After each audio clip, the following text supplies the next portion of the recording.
Monsieur le Président de l'Assemblée nationale, honorables députés, en plus de ces mesures, il sera procédé à une vaste réforme du Code général des impôts en agissant inversement sur les taux et l'assiette d'imposition. Pour nous, et j'insiste, pour nous,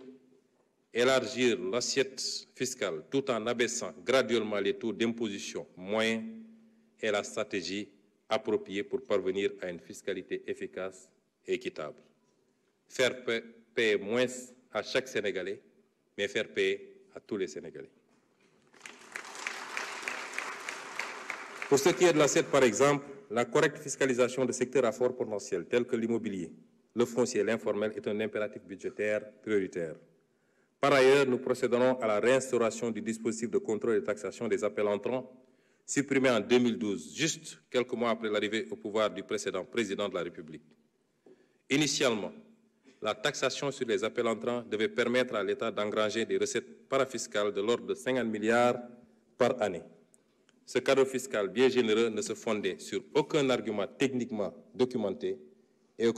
économiquement justifié, si ce n'est le respect d'engagements de campagne auprès du patronat étranger du secteur des télécommunications.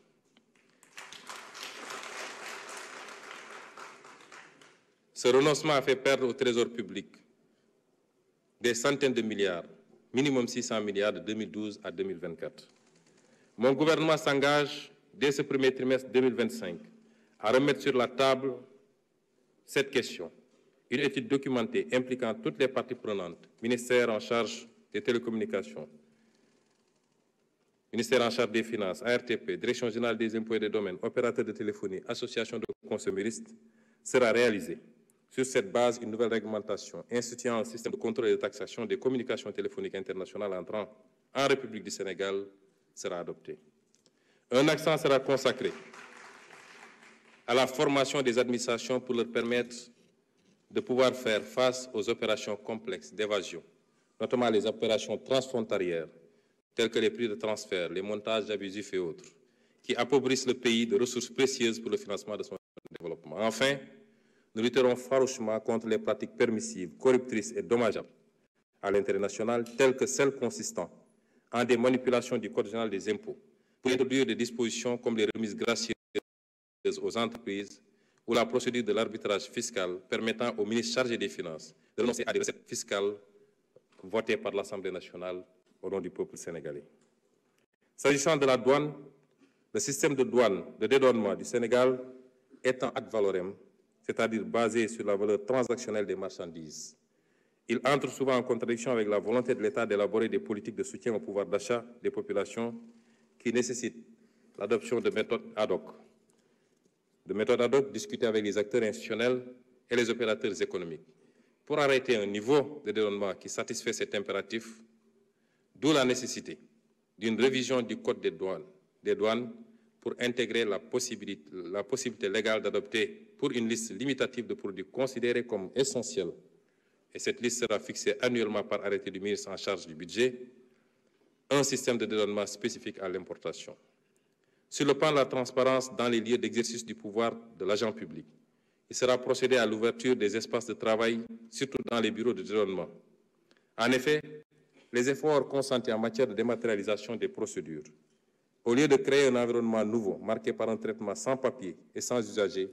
ont laissé des pratiques corruptogènes perdurer en l'absence d'une modification indispensable de l'espace de travail. Pourtant, un pays voisin comme la Gambie a adopté le système des open space pour les agents chargés du traitement et de la vérification des déclarations dans les bureaux de dédouanement. Les chantiers ambitieux en matière de digitalisation des procédures douanières et des formalités du commerce extérieur vont être accompagnés d'une réforme des structures qui les portent, notamment les bureaux de dédouanement hérités de la colonisation et ne répondant plus aux exigences modernes du service à l'usager. Nous renforcerons le programme de modernisation de l'administration des douanes, le PROMAD, particulièrement dans ses aspects surveillance du territoire douanier et lutte contre la criminalité transnationale, l'environnement sécuritaire et la recrudescence des divers trafics justifient la montée en puissance d'une administration dont le champ d'action est la frontière. Il s'agit de digitaliser la surveillance douanière avec l'érection d'un centre de commandement des opérations qui intègre les outils les plus modernes de suivi d'abord de l'action du service sur l'étendue du territoire. suivi des moyens humains et matériels pour l'efficience et la transparence, mais également du mouvement des expéditions et autres cargaisons pour éviter les détournements de destination préjudiciables au trésor public. Et enfin, avoir un regard permanent sur les points névralgiques de la frontière, avec des vidéosurveillances, l'utilisation de drones en appui à des unités avancées qui serviront également au partage de renseignements avec les autres forces de défense et de sécurité.